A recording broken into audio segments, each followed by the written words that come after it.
সবাইকে স্বাগত জানিয়ে শুরু করছি আজকের ভিডিও। ঠাকুরের ছোট থেকেই সত্যের প্রতি নিষ্ঠা।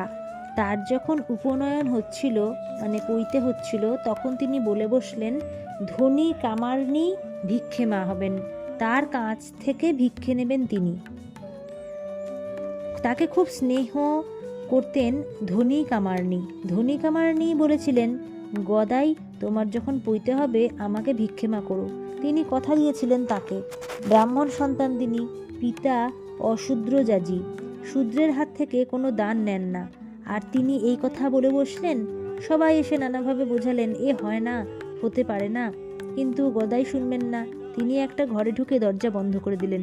বললেন, তোমরা চাচ্ছ আমি সদ্ব্রাহ্মণ হব, ব্রাহ্মণের ব্রাহ্মণত্ব কোথায় থাকবে যদি সে কথা দিয়ে কথা না রাখে? কতটুকুই বা বয়স তখন তার 9 বছর। 9 বছরের ছেলে এই কথা বলছে, শেষে তার কথাই থাকলো। ধনী কামারনির কাছ থেকেই ভিক্ষে নিলেন তিনি। পরবর্তীকালে তার কাছে যেসব যুবক ভক্তেরা আসত তাদেরও তিনি সেইভাবেই শিক্ষা দিতেন। একদিন রাখাল মহারাজকে দেখেই বলছেন, কিরে তোর মুখের দিকে তাকাতে পারছি না কেন, কোনো কুকাজ করেছিস? রাখাল মহারাজ ভাবছেন, কি কুকাজ করলাম আবার? চুরি ডাকাতি এসবই তো কুকাজ, সেরকম কিছু তো আমি করিনি। পরে তার মনে পড়লো ঠাট্টার ছলে একটা মিথ্যে কথা বলে ফেলেছিলেন। ঠাকুর তো অন্তর্যামী, জানতে পেরেছেন সে কথা, তাকেই বলছেন কুকাজ। ঠাট্টার ছলেও মিথ্যে কথা বলতে নিষেধ করছেন ঠাকুর, কারণ ওইভাবে বলতে বলতেই শেষে অভ্যেসে দাঁড়িয়ে যায়। ঠাকুর সাবধান করে দিচ্ছেন, যারা সৎ অভিনয়েও তাদের মিথ্যে কথা বা কাজ ভালো নয়। মন ধোপা ঘরের কাপড়, যে রঙে ছাপাবে সেই রঙেই হয়ে যাবে।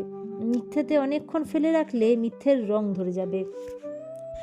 এই ছিল আজকে আমাদের ঠাকুরের ছোটবেলার একটি কাহিনী।